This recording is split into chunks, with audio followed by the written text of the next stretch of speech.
저에게 7살짜리 아들이 있는데 며칠 전에 저녁에 잠을 자려고 하는데 이 아들의 표정이 별로가 좋지 않았습니다. 그래서 아들한테 기분이 안 좋냐고 이렇게 물었더니 어제 안 좋은 꿈을 꿨는데 또 그 꿈을 꿀까 봐 겁이 난다는 것이었습니다. 그래서 그 꿈이 어떤 꿈이었냐 이렇게 물었더니 아빠하고 엄마가 갑자기 없어져서 자기가 하루 종일 찾아다녔다는 겁니다. 그래서 제가 아들을 꼭 안아주면서 아빠하고 엄마는 절대로 우리 서진이랑 떨어지지 않을 거고 늘 함께 있을 거니까 그런 꿈 무서워할 필요 없다라고 말해주면서 이렇게 달래줬는데, 여러분 그런 것 같습니다. 자녀를 향한 아버지의 마음은 늘 곁에서 지켜주고 싶은 마음입니다.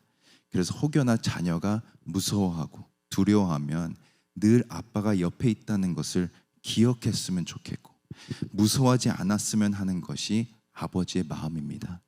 근데 여러분, 하나님의 마음도 똑같습니다.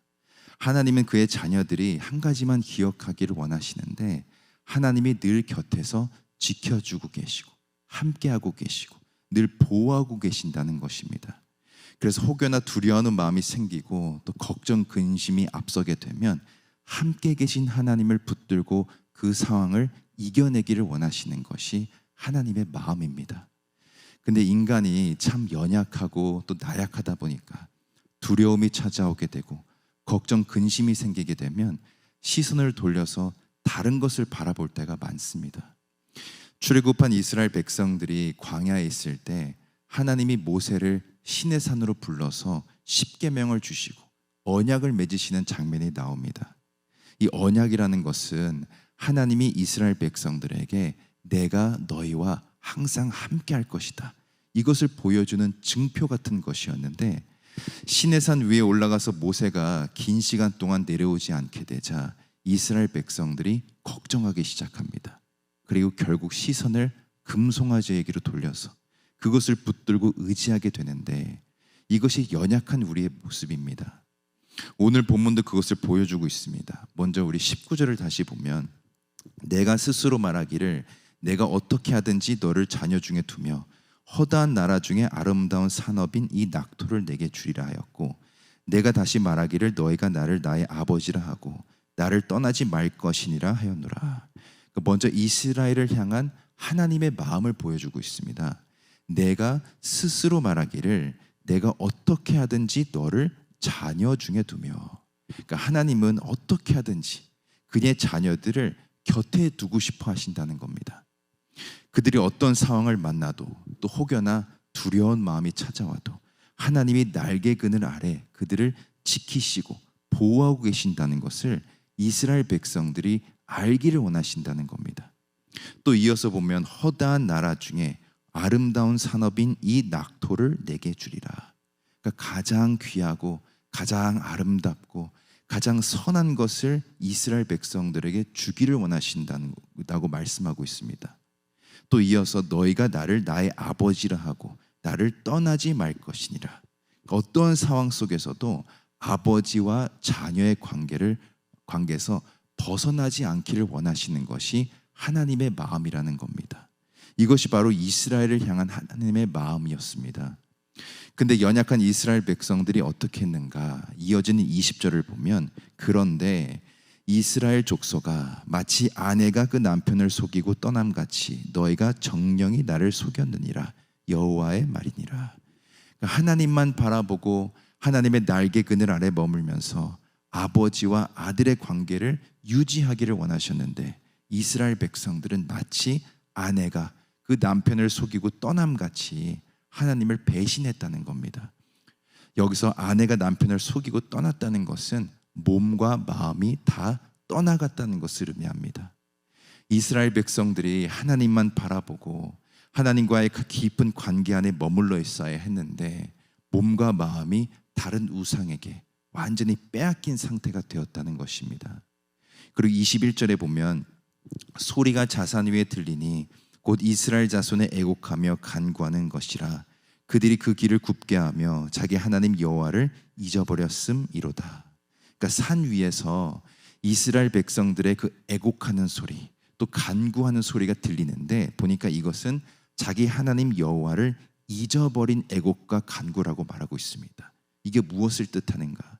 어떤 어려움을 만났을 땐 하나님을 찾고 애곡하고 간구하는데 그냥 그때 잠시뿐이라는 것입니다. 쉽게 말해서 깊은 관계를 통해 하는 애곡과 간구가 아니라 그들은 여전히 우상을 숭배하고 있고 하나님 여호와를 잊은 상태이지만 지금 당장 하나님이 필요하니까 잠시 하나님께 간구한다는 것입니다. 하나님은 끊임없는 친밀함 속에서 깊은 관계로 나아가기를 원하시는데 정작 이스라엘 백성들은 필요할 때에만 하나님을 찾는 그 얕은 관계로 나아가고 있었다는 겁니다. 이게 이스라엘 백성들이 보인 태도였습니다. 이런 이스라엘에게 하나님이 뭐라고 하시는가? 진정한 회개를 하고 돌아오라고 명령하시는데 22절 말씀해 보니까 배역한 자식들아 돌아오라 내가 너희의 배역함을 고치리라.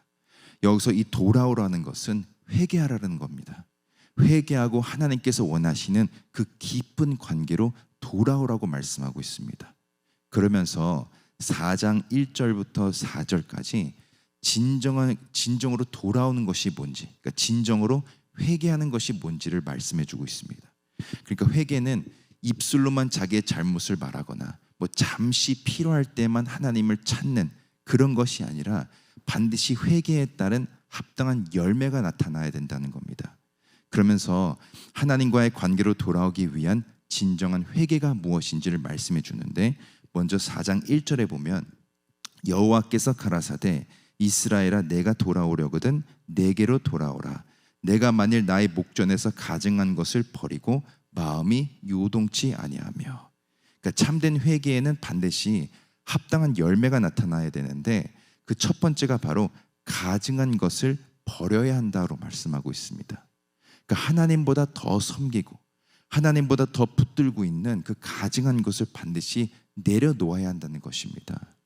하나님과의 깊은 관계로 돌아가는 진정한 회개를 경험하고 싶으면 내 손에 붙들고 있는 그 세상적인 것들을 다 버려야 한다고 말씀하고 있습니다.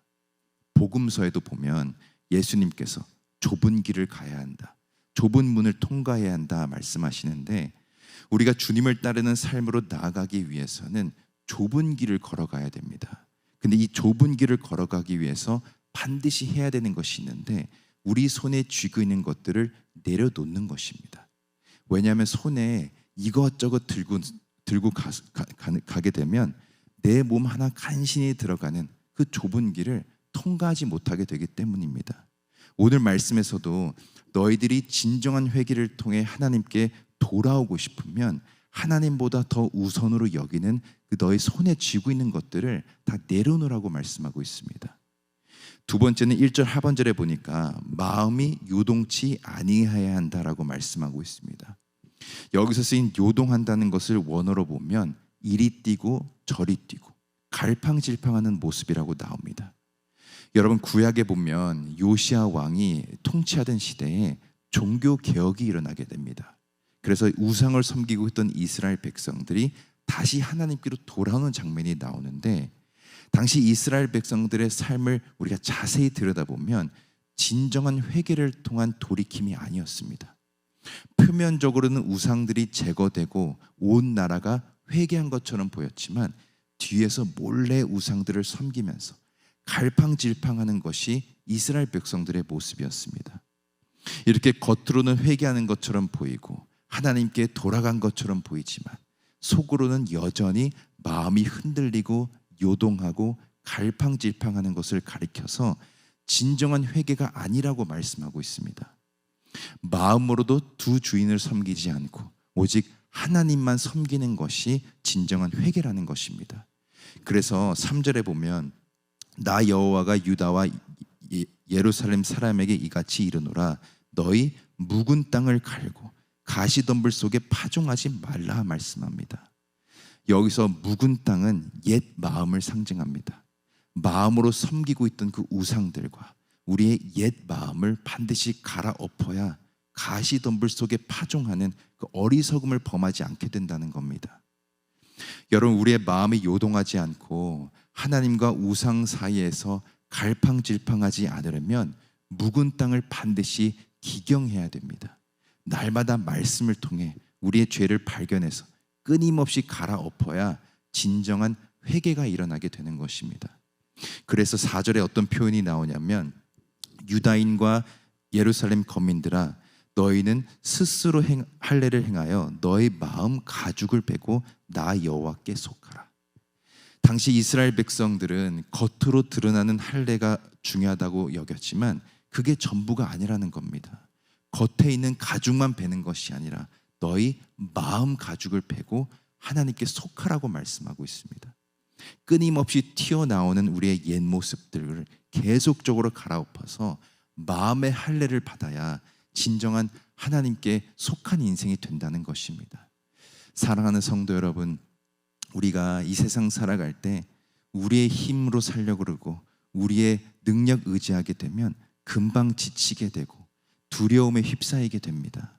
하나님은 우리와 친밀한 관계로 나아가기를 원하시는데 그러기 위해서는 늘 하나님께로 돌아가는 인생을 살아야 됩니다. 옛 습관과 옛 모습들이 나올 때마다 끊임없이 마음을 기경하고 마음의 가죽을 베서 손에 쥐고 있는 그 세상적인 것들, 그 가증한 것들을 버려야만 하나님 날개 그늘 아래 머무는 그런 복되고 귀한 인생이 될 수 있는 것입니다. 오늘도 하나님께서 귀한 하루 허락하셨는데 오늘 주신 말씀 붙들고 하나님과 깊은 관계로 나아가는 저와 여러분이 될 수 있기를 소망합니다. 그렇게 될 때 하나님의 함께 하심과 또 가장 좋은 길로 인도하시는 하나님의 섭리하심을 우리가 더욱더 충만히 누리고 경험하는 삶이 될 줄로 믿습니다. 그런 은혜가 우리 모든 성도님들에게 임하시기를 예수 그리스도의 이름으로 간절히 축원드립니다. 함께 기도하겠습니다. 사랑의 하나님, 오늘도 말씀을 통해 은혜 주시니 감사합니다.